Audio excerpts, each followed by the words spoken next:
Hello friends, welcome back to my channel. मैं हूं आपकी friend is Varsha. Known as friends, यानी आज कि की इस वीडियो जब में हम हम एक या दो बीएड कंपनियों का एंट्रेंस एग्जाम लिक्विडेशन के करते हैं कॉमर्स और के उसके प्रैक्टिस सेट के बाद बारे कोई में भी डिस्कस करेंगे। तो चलिए फ्रेंड्स, वीडियो को स्टार्ट करते हैं। लेकिन वीडियो को स्टार्ट करने से पहले प्लीज मेरे चैनल को सब्सक्राइब कर लीजिए, और अगर आपने चैनल को सब्सक्राइब कर लिया तो इस वीडियो को लाइक कीजिए और अपने फ्रेंड्स के साथ शेयर कीजिए। चलिए फ्रेंड्स, आज की इस वीडियो को स्टार्ट करते हैं। There are one or more liquidation and no formation, this is known as यानी कि जब हम एक या दो कंपनियों का लिक्विडेशन करते हैं और उसके बाद कोई भी फॉर्मेशन नहीं होता है कंपनी का, तो वो क्या कहलाता है? एब्जॉर्प्शन, अमलगमेशन, मर्जर या फिर न्यू फॉर्मेशन। तो फ्रेंड्स, अमलगमेशन में क्या होता है, दो या दो से कंपनियां मिल जाती हैं और वो न्यू फॉर्म करती हैं। मर्जर में दो कंपनियां मर्ज हो जाती हैं जिसमें एक की एंटिटी बनी रहती है। तो यहाँ पर क्या होता है, ये ना हमारा ऑप्शन ये सही है ना ये सही है, और न्यू फॉर्मेशन की तो यहाँ कोई बात ही नहीं है। तो ऑप्शन यहाँ पे एक हमारा सही होगा, उसको हम एब्जॉर्प्शन कहते हैं। जब दो या दो से अधिक कंपनियां लिक्विडेट हो जाती हैं और कोई भी कंपनी न्यू फॉर्म नहीं होती है, मतलब कंपनी ही फॉर्म नहीं होती है, तो उसको हम बोलते हैं एब्जॉर्प्शन। नेक्स्ट क्वेश्चन पे आते हैं। Internal reconstruction is generally resorted to write off, यानी कि जो इंटरनल रिकंस्ट्रक्शन है हमारा, वो जनरली कहाँ से राइट ऑफ किया जाता है? रिटेन अर्निंग से, journal profit, consolidated revenue profit या फिर capital reserve.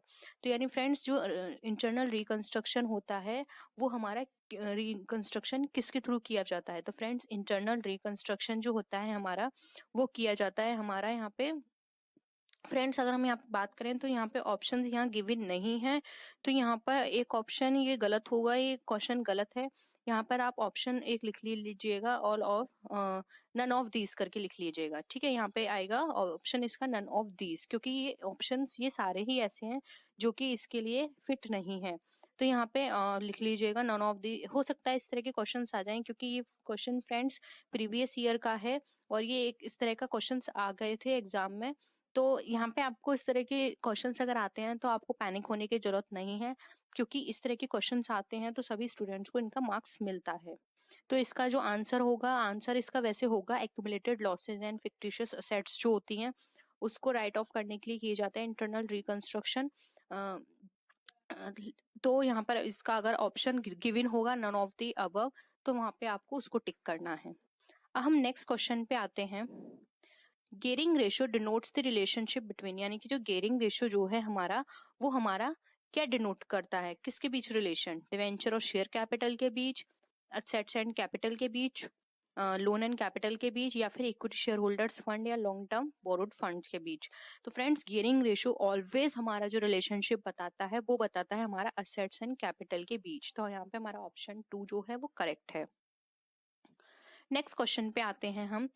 Redeemable preference shares can be redeem, यानी कि जो रिडीमेबल प्रेफरेंस शेयर्स हैं वो हमारे रिडीम हो सकते हैं if they are paid not less than 50% of the nominal value of shares, यानी कि जो शेयर्स की नॉमिनल वैल्यू है उसके 15% से कम नहीं होंगे पेड, तब वो रिडीम किए जा सकते हैं। या फिर only if they are fully paid, यानी कि जब वो फुल्ली पेड होंगे। या फिर if they are partly paid, यानी कि अगर वो पार्टली पेड होंगे। या फिर only if they are issued at premium, या फिर अगर वो इश्यू होंगे प्रीमियम पे तभी वो रिडीम किए जा सकते हैं। तो फ्रेंड्स, यहाँ पर जो इसका राइट आंसर है वो है ऑप्शन 2। किसी भी शेयर को हम तभी प्रेफरेंस शेयर को रिडीम कर सकते हैं जब वो फुल्ली पेड होंगे। अगर वो पार्टली पेड हैं तो वो हम उसको नहीं कर सकते, अगर वो फुल्ली पेड हैं तभी उसको रिडीम किया जा सकता है। नेक्स्ट क्वेश्चन पे आते हैं। Which of the following condition have to be made to receive call in advance, यानी कि ऐसी कौन सी कंडीशन है जिसमें हम कॉल इन एडवांस को रिसीव कर सकते हैं? It should be authorised by special resolution of the company, यानी कि कंपनी के स्पेशल रेजोल्यूशन के द्वारा ऑथराइज्ड होगा तब कर सकते हैं। या फिर it should be authorised bye an ordinary resolution of the company, यानी कंपनी के ऑर्डिनरी रेजोल्यूशन के द्वारा ऑथराइज्ड होना चाहिए तभी हम कॉल इन एडवांस रिसीव कर सकते हैं। या फिर it should be approved by the company law board, या फिर कंपनी लॉ बोर्ड जो है उसको अप्रूव करे तभी हम कर सकते हैं। या फिर it should be authorised by the articles, यानी कि जो आर्टिकल्स है हमारे कंपनी आर्टिकल्स वो हमें ऑथराइज्ड करें तभी हम इनको कॉल इन एडवांस को रिसीव कर सकते हैं। तो फ्रेंड्स, कॉल इन एडवांस के लिए कंडीशन होती है, ये हम तभी रिसीव कर सकते हैं जब हमारे आर्टिकल्स इसको ऑथराइज्ड करें। तो इसका जो राइट आंसर होगा वो होगा ऑप्शन 4। अब हम आते हैं अपने नेक्स्ट क्वेश्चन पे। नेक्स्ट क्वेश्चन है हमारा, विच of the following statement is incorrect, यानी कि अब हमें इसमें से इनकरेक्ट स्टेटमेंट बताना है। Call in arrear do not form part of paid up capital, यानी कि जो कॉल इन एरियर जो होता है वो हमारा पेड अप का पार्ट नहीं होता है। Preference share holder get dividend at flexible rate, यानी कि जो प्रेफरेंस शेयर होल्डर्स होते हैं वो फ्लेक्सिबल रेट पर डिविडेंड रिसीव करते हैं। या फिर share application account is a personal account, यानी कि शेयर एप्लीकेशन अकाउंट एक पर्सनल अकाउंट है। या फिर नन ऑफ द अबव। तो friends, call in arrear paid up का पार्ट होता है, ये सही है। Share application account personal account है, ये भी सही है। तो फ्रेंड्स, ये दोनों ऑप्शंस हमारे सही हैं। एक ऑप्शन है जो यहाँ पे इनकरेक्ट है, वो है हमारा सेकंड ऑप्शन। तो यहाँ पे हमारा जो राइट ऑप्शन है वो है हमारा 2, क्योंकि friends preference share holders flexible rate पे डिविडेंड नहीं देते हैं, क्योंकि प्रेफरेंस शेयर होल्डर्स को जो डिविडेंड दिया जाता है फिक्स रेट पे दिया जाता है। तो यहाँ पर ये फ्लेक्सिबल रेट नहीं होगा, तो ऑप्शन यहाँ पे क्या है हमारा, ये इनकरेक्ट है। नेक्स्ट क्वेश्चन पे आते हैं, which company shares can be freely transferable, यानी कि ऐसी कौन सी कंपनी है जो कि अपने शेयर को फ्रीली ट्रांसफरेबल कर सकती है, ट्रांसफर कर सकती है। Private company, public company, both A and B, यानी या नन ऑफ दी अबव। तो फ्रेंड्स, यहाँ पे बात की जा रही है फ्रीली ट्रांसफरेबल की। तो फ्रेंड्स, यहाँ पे इसका जो राइट आंसर है वो है option B, public company. Public company के अंदर जो शेयर्स होते हैं उसको फ्रीली ट्रांसफर किया जा सकता है। लेकिन अगर फ्रेंड्स यहाँ पर हम बात करें प्राइवेट कंपनी की, तो प्राइवेट कंपनी के अंदर शेयर को ट्रांसफर नहीं किया जा सकता है। तो यहाँ पर इसका ऑप्शन 2 करेक्ट है। नेक्स्ट क्वेश्चन पे आते हैं, shares can be issued at a discount only after year from the commencement of the business, यानी कि फ्रेंड्स, जो शेयर्स हैं हमारे उनको हम इश्यू कर सकते हैं डिस्काउंट पे कमेंसमेंट के कितने साल बाद, 1, 1.5, 2 या 2.5। तो ऐसे कितने साल हैं कमेंसमेंट से कंप्लीट होने पर हम अपने शेयर को इश्यू कर सकते हैं डिस्काउंट पे। तो फ्रेंड्स, यहाँ पे इसका राइट आंसर है 1, कमेंसमेंट होने के 1 साल के बाद हम अपने शेयर्स को डिस्काउंट पे इश्यू कर सकते हैं। नेक्स्ट क्वेश्चन पे आते हैं, which of the following items can not be shown as reserve, यानी कि ऐसा कौन सा आइटम है जिसको हम एज अ रिजर्व शो नहीं कर सकते। Capital reserve, capital redemption reserve, security premium या फिर नन ऑफ द अबव। तो फ्रेंड्स, यहाँ पर बात कर रहे हैं ये कि हम ऐसा रिजर्व को शो नहीं कर सकते आइटम को एज अ रिजर्व। तो फ्रेंड्स, यहाँ पे इसका राइट आंसर होगा D, none of the above, क्योंकि फ्रेंड्स कैपिटल रिजर्व भी रिजर्व की तरह शो किया जाता है, कैपिटल रिडेम्पशन रिजर्व भी एक रिजर्व है, और सिक्योरिटीज प्रीमियम रिजर्व भी एक रिजर्व होता है। क्योंकि फ्रेंड्स, सिक्योरिटी प्रीमियम रिजर्व वो रिजर्व होता है जब कोई भी शेयर सिक्योरिटीज प्रीमियम वो कोई भी शेयर प्रीमियम पे इश्यू किया जाता है, तो जो भी प्रीमियम रिसीव होता है उसको सिक्योरिटी प्रीमियम रिजर्व के नाम से उसको शो किया जाता है। तो ये भी एक तरह का रिजर्व है। तो यहाँ पर ये तीनों ऑप्शन सही हैं। तो यहाँ पे हमारा जो ऑप्शन आएगा इस क्वेश्चन के अकॉर्डिंग वो होगा हमारा ऑप्शन नंबर 4। नेक्स्ट क्वेश्चन पे आते हैं हम, If premium subscription is not received, application money should be refunded within now many days. Friends, अगर प्रीमियम सब्सक्रिप्शन की जो एप्लीकेशन मनी है अगर वो रिसीव नहीं हुई है तो हमें अब कितने दिन के अंदर अपने पैसों को रिफंड कर देना है, 7 डेज, 10 डेज, 15 डेज या 13 डेज। तो फ्रेंड्स, अब जो डेट फिक्स की गई है वो है यहाँ पे 10 डेज। आपको 10 डेज के अंदर वो सारे मनी जो भी आपके पास आई है, अगर मिनिमम सब्सक्रिप्शन आपने रिसीव नहीं किया है तो आपको 10 डेज के अंदर वो सारे मनी को रिफंड करना है शेयर होल्डर्स को। नेक्स्ट है, when shares are forfeited the share capital account is debited with dash and the share forfeited account is credited with dash, यानी कि फ्रेंड्स, जब शेयर को फॉरफिटेड किया जाता है तो शेयर कैपिटल अकाउंट डेबिट की जाती है, किस अकाउंट के साथ वो आपको यहाँ फिल करना है, और किस अकाउंट के साथ वो क्रेडिट की जाती है वो आपको यहाँ फिल करना है। तो ऑप्शंस हैं, calls in arrears of share forfeited amount यहाँ पर आएगा, या फिर amount received on shares forfeited, second है called up capital of share forfeited, या फिर amount received on share forfeited, third option है called up capital of shares forfeited, या फिर calls in arrear of share forfeited. Third option है paid up capital of share forfeited या फिर called up capital of share फॉरफीचर्ड। तो ये इनके options हैं। तो फ्रेंड्स अगर हम इन ऑप्शंस के अकॉर्डिंग बात करें तो यहाँ पे जो हमारा राइट ऑप्शन होगा वो होगा ऑप्शन 2, क्योंकि फ्रेंड्स यहाँ पे जब हम शेयर कैपिटल को डेबिट करेंगे तो वो हम कैपिटल करेंगे कॉल्ड अप कैपिटल से, यानी कि वो शेयर जो भी हमने फॉरफीचर किए हैं उस पर हमने कितनी कॉल्ड अप कैपिटल यानी कितनी कैपिटल हमने मांग ली है वो अमाउंट यहाँ आएगा, और क्रेडिट करेंगे उस पर हमारे कितना अमाउंट हमने रिसीव कर लिया है वो अमाउंट यहाँ आएगा। तो यहाँ पे ऑप्शन हमारा 2 जो है वो यहाँ पे करेक्ट है। नेक्स्ट क्वेश्चन पे आते हैं, which of the following item is not taken in profit and loss appropriation account, यानी कि ऐसा कौन सा आइटम है जो कि profit and loss appropriation account में नहीं लिखा जाता है। Transfer to dividend equalisation reserve, transfer to general reserve, provision for taxation या फिर प्रपोज डिविडेंड। तो friends profit and loss appropriation account वो अकाउंट होता है जिसके अंदर सभी तरह के रिजर्व्स, डिविडेंड्स एंड हमारी शेयर कैपिटल जो होती है और हमारी जो कैपिटल है नॉर्मल जो ऑथराइज्ड कैपिटल है वो यहाँ पे शो की जाती है। तो फ्रेंड्स अप्रोप्रिएशन अकाउंट के अंदर जो यहाँ पे आइटम नहीं इंक्लूड होगा वो होगा provision for taxation. Provision for taxation appropriation account में नहीं आता है। तो फ्रेंड्स यहाँ पे हमारा ऑप्शन 3 जो है करेक्ट है। नेक्स्ट क्वेश्चन पे आते हैं, what is the excess of net assets over consideration paid is called, यानी कि फ्रेंड्स नेट असेट्स एक्सेस में है ओवर कंसिडरेशन पेड, यानी कि जो कंसिडरेशन हमने पेड किया है तो उसको क्या बोलते हैं, क्या टर्म वहां हम यूज करते हैं।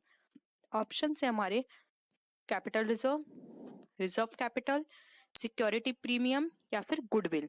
तो फ्रेंड्स जब भी हमारी नेट असेट्स की जो अमाउंट है वो एक्सेस में है कंसिडरेशन पेड करने से, तो फ्रेंड्स यहाँ पर जो अमाउंट यहाँ पे टर्म यूज किया जाएगा वो यूज किया जाएगा कैपिटल रिजर्व, यानी कि वो टर्म जो भी हमने यहाँ पे जो कंसिडरेशन पेड किया है उसके एक्सेस में अगर हमारे पास नेट असेट्स बचता है तो इट मीन्स वो हमारा कैपिटल रिजर्व का पार्ट है। ठीक है, हम आते हैं नेक्स्ट क्वेश्चन पे, how many companies are involve in the scheme of internal reconstruction, यानी कि ऐसी कौन सी स्कीम है जो कि हमारे इंटरनल रिकंस्ट्रक्शन में यूज की जाती है। कितनी कंपनीज हैं, 1, 2, 3 अनलिमिटेड, यानी कि फ्रेंड्स अगर कोई भी कंपनी इंटरनल रिकंस्ट्रक्शन करेगी तो उसको कितनी कंपनी के साथ मर्ज होना पड़ेगा, मतलब कितनी कंपनियों के साथ उसको ये प्रोसेस करनी होगी।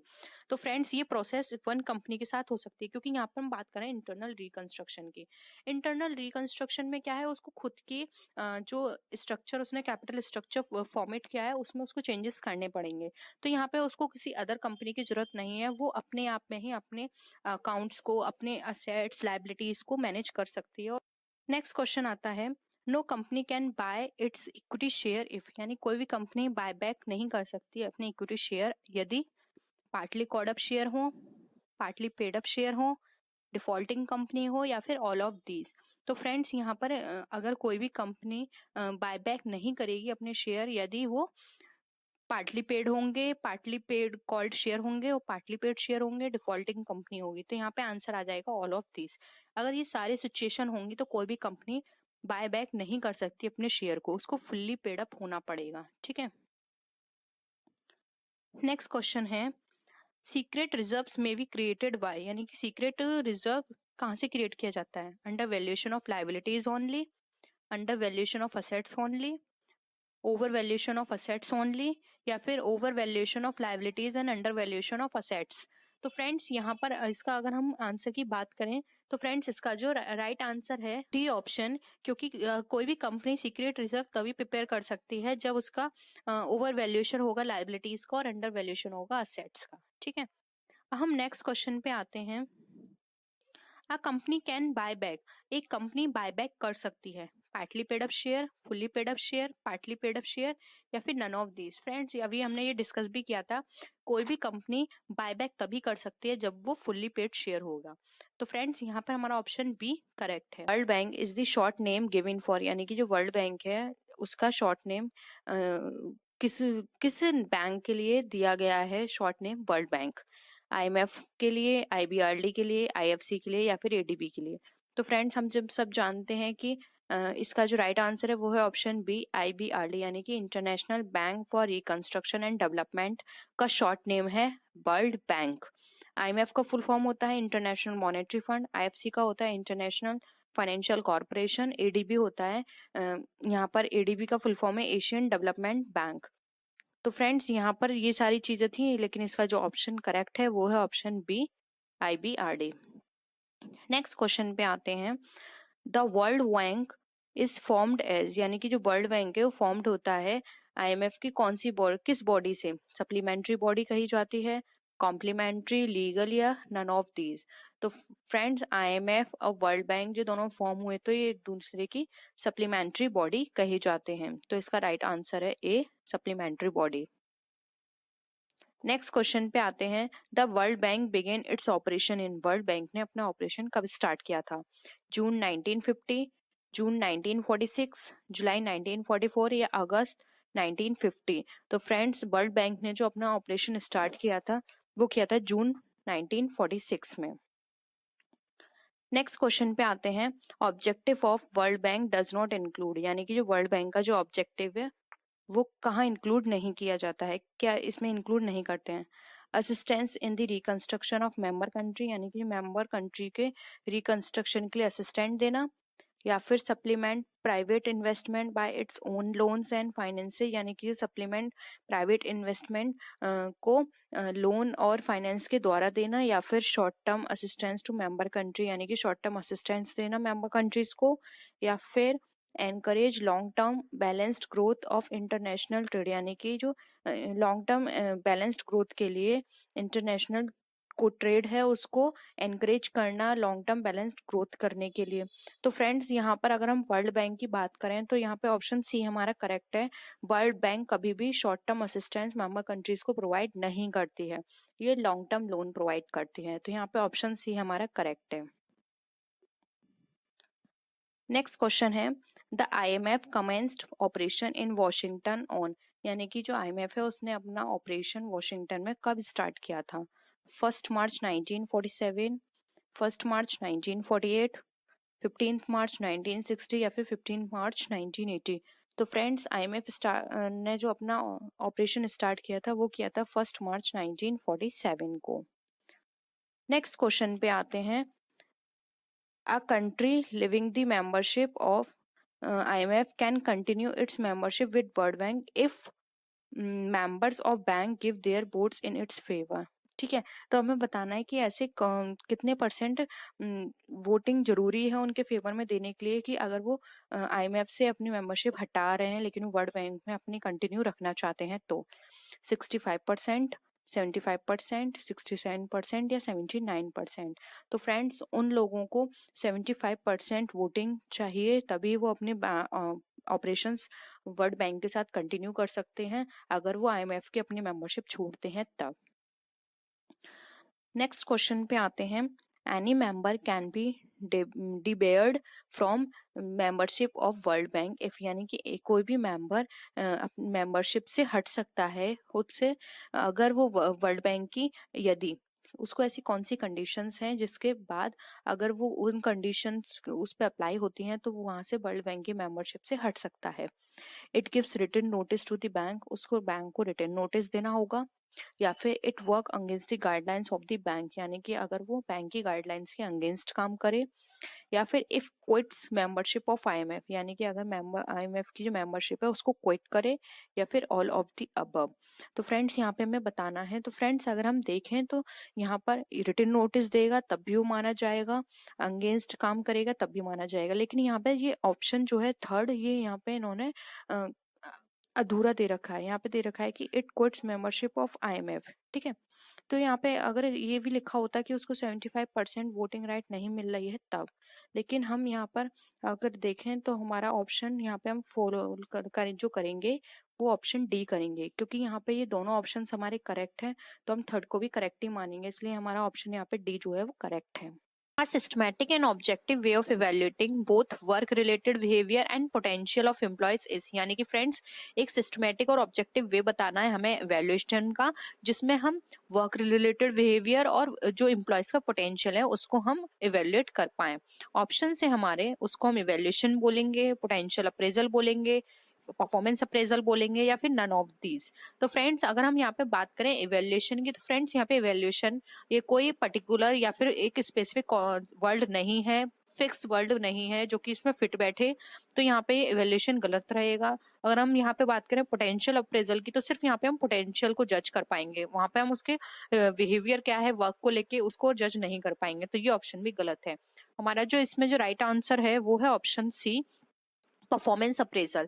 फ्रेंड्स परफॉर्मेंस अप्रेजल वो कॉन्सेप्ट होता है, वो एक इवेल्यूशन सिस्टम है जिसके अंदर एम्प्लॉय की ओवरऑल पूरी परफॉर्मेंस को इवेल्यूएट किया जाता है कि वो किस तरह का बिहेवियर है, किस तरह का काम कर रहा है, उसके स्टैंडर्ड से उसकी जो एक्चुअल परफॉर्मेंस है उसको कंपेयर किया जाता है। उसके बाद ये पूरी परफॉर्मेंस उसकी निकाली जाती है कि वो किस तरह से आगे वर्क कर रहा है, उसी हिसाब से उसका आगे प्लेसमेंट किया जाता है, वो प्रमोशन किया जाता है या फिर उसको डिमोशन किया जाता है। नेक्स्ट क्वेश्चन पे आते हैं, a method requiring the rater to select the most descriptive statement in each pair of statement about the employee being rated is called, यानी कि फ्रेंड्स एक ऐसा मेथड जो कि जरूरत है एक रेटर को किसी भी डिस्क्रिप्टिव स्टेटमेंट को सेलेक्ट करने के लिए, जो कि ऐसा कोई स्टेटमेंट है जिसमें वो एक पेयर बनाए और साथ में ही एक एम्प्लॉय उसको रेट करे।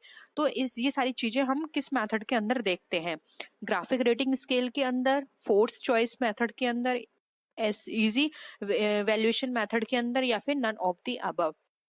तो फ्रेंड्स अगर हम एक ऐसे मेथड की बात करें जिसके अंदर एक रेटर डिस्क्रिप्टिव स्टेटमेंट बनाता है और साथ में ही वो अपने जो एम्प्लॉय होते हैं उसको रेट भी करता है, खुद रेट होते हैं उसमें, तो फ्रेंड्स वो जो हमारा कॉन्सेप्ट है वो है हमारा fourth choice method. Fourth choice method के अंदर ये सारी चीजें, ये सारी एक्टिविटीज की जाती हैं।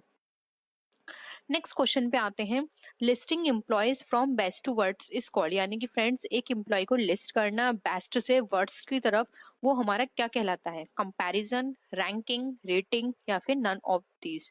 तो फ्रेंड्स अगर हम बात करें कि एक एम्प्लॉय को हम रेट कर रहे हैं बेस्ट से वर्क के बीच में, तो वो कहलाती है हमारी रैंकिंग। हम रैंकिंग देते हैं उसे कि बेस्ट एम्प्लॉय ये है इस साल का या फिर वर्स्ट ये है, तो यहाँ पे क्या कर रहे हैं हम रैंक उनको देते हैं। नेक्स्ट क्वेश्चन है, the basis for performance standard is, यानी कि जो परफॉर्मेंस स्टैंडर्ड का जो बेसिस है वो क्या है, मैनेजर है, एम्प्लॉयज है, कंपेंसेशन प्लान्स हैं, या फिर नन ऑफ दीज है। तो फ्रेंड्स अगर हम परफॉर्मेंस स्टैंडर्ड के बेसिस की बात करें तो वो यहाँ पे जो इसका राइट आंसर आएगा वो आएगा एम्प्लॉयज, क्योंकि एम्प्लॉयज को ही परफॉर्मेंस स्टैंडर्ड प्रिपेयर की जाएगी कि इसकी इतनी परफॉर्मेंस है और उसको इतना टारगेट अचीव करना है, ये इसकी ड्यूटी है, ये इसकी जॉब है जिसको इसको कंप्लीट करना है। तो यहाँ पे एम्प्लॉय जो होगा वो बेसिस होगा इसका। नेक्स्ट क्वेश्चन पे आते हैं, which one of the following is a future oriented appraisal technique, यानी कि इसमें हमें बतानी है कि जो फ्यूचर ओरिएंटेड अप्रेजल टेक्निक है वो कौन सी है। एमबीओ है जिसको हम मैनेजमेंट बाय ऑब्जेक्टिव्स बोलते हैं, रेटिंग है, फील्ड रिव्यू मेथड है, या फिर नन ऑफ दीज है। तो फ्रेंड्स अगर हम यहाँ पर बात करें फ्यूचर ओरिएंटेड अप्रेजल सिस्टम की, तो उसके अकॉर्डिंग जो यहाँ पे हमारी टेक्निक आती है वो है हमारी एमबीओ, जो कि होती है मैनेजमेंट बाय ऑब्जेक्टिव, जिसमें ऑब्जेक्टिव्स के द्वारा चीजों को मैनेज किया जाता है। नेक्स्ट आता है, a disadvantage of rating scale is, यानी कि हम जो रेटिंग स्केल निकालते हैं उसमें क्या डिसएडवांटेज है, कॉस्ट का, टाइम इन्वॉल्व्ड का, रेटिंग में भी सब्जेक्टिव का, या फिर नन ऑफ दीज का। तो फ्रेंड्स रेटिंग स्केल में जो सबसे बड़ी जो हमारे पास डिसएडवांटेज आती है वो ये है कि रेटिंग में भी सब्जेक्टिव, यानी कि रेटिंग जो होती है ये सब्जेक्टिव भी हो सकती है, तो ये सबसे बड़ी प्रॉब्लम आती है। टाइम इन्वॉल्व, रेटिंग स्केल में टाइम बहुत कम लगता है, कॉस्ट भी कम लगती है, तो ये हमारी डिसएडवांटेज ना होकर ये हमारी एडवांटेज होती है, तो इसका ऑप्शन सी करेक्ट है। नेक्स्ट क्वेश्चन पे आते हैं, which of the following technique is the least stable to personal bias, यानी कि इसमें से कौन सी टेक्निक है जो कि पर्सनल बाइस पे सबसे लीस्ट और स्टेबल है। Force choice, behaviourally anchored rating scale, critical incident, या फिर चेकलिस्ट एंड वेटेड चेकलिस्ट। तो फ्रेंड्स यहाँ पर अगर हम बात करें कि जो हमारी लिस्ट जो हमारी सस्पेक्टेबल है, फ्रेंड्स यहाँ पे स्टेबल की जगह यहाँ पे आप सस्पेक्टेबल कर लीजिएगा। ये सस्पेक्टेबल वर्ड है कि लीस्ट सस्पेक्टेबल है जो हमारी पर्सनल बाइस को। तो इसका जो राइट आंसर है वो है ऑप्शन बी। ये बिहेवियरली एंकर्ड होती है रेटिंग स्केल पर, यानी कि रेटिंग स्केल हम जैसा प्रिपेयर करेंगे उसके अकॉर्डिंग हम यहाँ पर पर्सनल बाइस भी हो जाते हैं कि हमें इतने से इतने मार्क्स देने हैं, या फिर हमें जो एवरेज हैं उनको ज्यादा कम मार्क्स नहीं देने हैं। तो इस तरह से क्या होता है, यहाँ पे पर्सनल बाइसनेस आ जाती है। नेक्स्ट क्वेश्चन आता है, performance appraisal serve as building block of, यानी कि जो परफॉर्मेंस अप्रेजल होती है वो ऐसे सर्व करती है एक बिल्डिंग ब्लॉक की तरह। किसके? रिक्रूटिंग में, करियर प्लानिंग में, मैन पावर प्लानिंग में, या फिर जॉब एनालिसिस में। तो फ्रेंड्स अगर हम बात करें यहाँ पे कि परफॉर्मेंस अप्रेजल हमारे लिए एक बिल्डिंग ब्लॉक का काम करती है, तो वो होता है हमारा करियर प्लानिंग में। करियर प्लानिंग हमारा उसी पे, करियर प्लानिंग के बेसिस पर हम परफॉर्मेंस अप्रेज करते हैं कि करियर उसका आगे हमें किस तरह से प्लान करना है, क्या होगी उसकी जॉब, किस तरह से होगा, उसी के अकॉर्डिंग परफॉर्मेंस अप्रेज की जाती है। नेक्स्ट क्वेश्चन पे आते हैं, the appraisal process is design by, जो अप्रेजल प्रोसेस होती है वो किसके द्वारा डिजाइन की जाती है? पर्सनल डिपार्टमेंट के द्वारा, वर्कशॉप के द्वारा, फैक्ट्री के द्वारा, या मैनेजमेंट के द्वारा। तो फ्रेंड्स पर्सनल जो अप्रेजल प्रोसेस जो होती है वो हमारी डिजाइन की जाती है पर्सनल डिपार्टमेंट के द्वारा। नेक्स्ट क्वेश्चन है, role of job analysis covers, यानी कि जॉब एनालिसिस का जो रोल होता है वो क्या कवर करता है? हेल्थ को, डिसिप्लिन को, सेफ्टी को, या फिर ऑल ऑफ दीज को।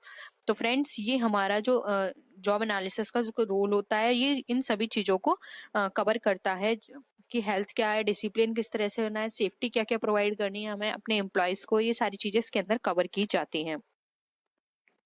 नेक्स्ट आता है एम्प्लॉयज जॉब परफॉर्मेंस कंसेप्ट, यानी कि जो एम्प्लॉय की जो जॉब परफॉर्मेंस है उसमें क्या क्या चीजें इंक्लूड की जाती हैं। फॉर्मल ऑर्गेनाइजेशन होती है ये, ऑर्गेनाइजेशन का है, स्ट्रक्चर, पॉलिसी एंड एफिशिएंसी देखते हैं, motivation, informal organisation, size goals इसके अंदर इंक्लूड किया जाता है, फिजिकल कंडीशंस वर्क देखी जाती है, या फिर ऑल ऑफ दी अबव है इसका राइट आंसर। तो फ्रेंड्स बताना है हमें इसमें इसका राइट आंसर क्या है। अगर हम यहाँ पे एम्प्लॉय जॉब परफॉर्मेंस की बात करें तो फ्रेंड्स इसका राइट आंसर है डी, क्योंकि फ्रेंड्स एम्प्लॉय जॉब परफॉर्मेंस में फॉर्मल ऑर्गेनाइजेशन का भी पार्ट हो जाता है, इसमें मोटिवेशन और उसके खुद के गोल्स भी देखे जाते हैं, फिजिकल वर्किंग कंडीशन देखी जाती है उनकी, फॉर्मल ऑर्गेनाइजेशन के पॉइंट ऑफ व्यू से स्ट्रक्चरल पॉलिसीज एंड एफिशिएंसी देखी जाती है कि उसकी क्या एफिशिएंसी है, किस तरह से उसको जॉब देनी है। तो जॉब परफॉर्मेंस में ये सारी चीजों को इवेल्युएट किया जाता है।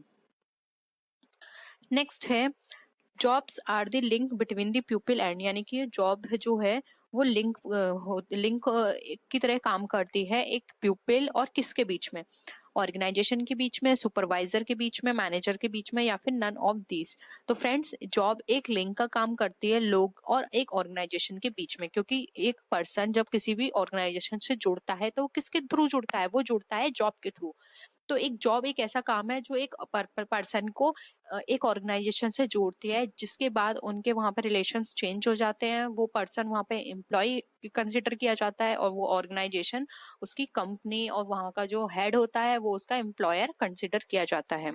तो फ्रेंड्स ये थी आज की वीडियो। आई होप आपको आज के क्वेश्चंस पसंद आए होंगे। अगर वीडियो पसंद आए तो वीडियो को लाइक कीजिए, अपने फ्रेंड्स के साथ शेयर कीजिए, और किसी भी तरह की कोई भी क्वेरी हो या आप सजेशन देना चाहते हैं तो आप नीचे कमेंट सेक्शन में लिख सकते हैं। तो फ्रेंड्स नेक्स्ट वीडियो में हम फिर मिलते हैं और अच्छी वीडियोस के साथ, तब तक के लिए बाय बाय।